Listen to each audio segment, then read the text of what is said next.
ಆದ್ರೆ ಮದುವೆ ಆಸೆ ಮನೆ ಏರಕ್ಕಿಂತ ಮುಂಚೆನೆ ಮದುವೆ ಮುರಿದೋಗಿತ್ತು.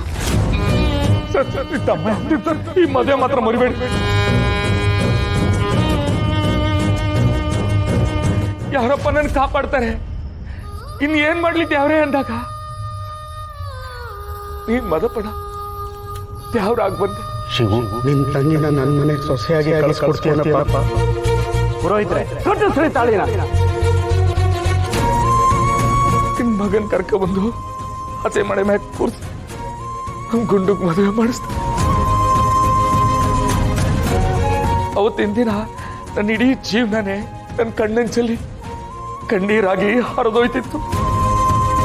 ಅವತ್ತು ನನ್ನ ತಂಗಿ ಬಾಳು ಉಳಿಸ್ಬಿಟ್ಟಲ್ಲ ಅಂತ ನಿನಗೆ ಕೈ ಮುಗಿಲ್ಲ, ಅಥವಾ ನನ್ನ ಮನೆ ಮರ್ವಾದಿ ಕಾಪಾಡಿರೋ ನಿಂಗೆ ಕಾಲು ಮುಗಿಲ್ಲ.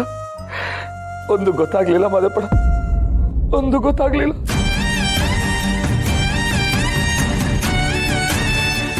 ಆ ದಿನಕ್ಕೆ ಯಾವರೇ ಬಂದು ನನ್ನ ಕೈ ಹಿಡಿದ್ಬಿಟ್ಟ ಅನ್ನೋ ತುಂದ್ಬಿಟ್ರೆ ಬೇರೆ ಏನು ಯೋಚನೆ ಮಾಡಿಲ್ಲ ಮದಪಡ.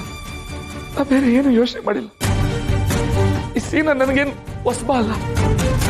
ಸೀನಾನುವೆ ನಮ್ ಗುಂಡುನುವೆ ಒಟ್ಟಿಗೆ ಬೆಳ್ಕ ಬಂದವ್ರು.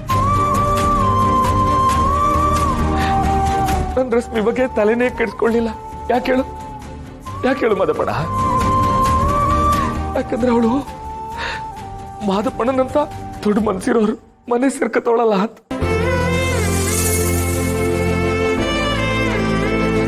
ನಾನೇ ಹುಡ್ಕೊಂಡು ಹೋಗಿದ್ರು ನನ್ನ ತಂಗಿಗೆ ಇಂಥ ಒಳ್ಳೆ ಸಂಬಂಧ ಸಿಗ್ತಿರ್ಲಿಲ್ವಲ್ಲ ಅಂತ.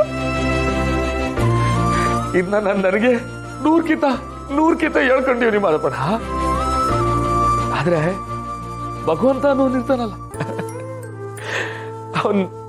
ಅವನ್ ಸುಮ್ಕಿರ್ತಾನ.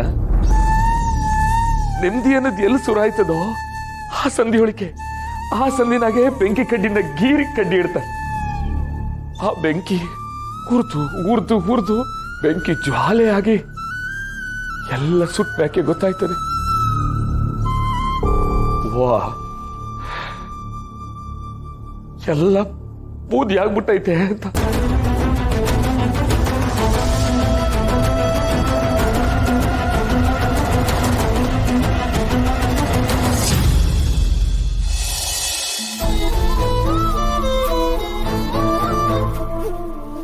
ಯಾಕಪ್ಪ ಶಿವು, ಅಷ್ಟೊಂದು ನೊಂದ್ಕೊಂಡು ಮಾತಾಡ್ತಾ ಇದೀಯಾ?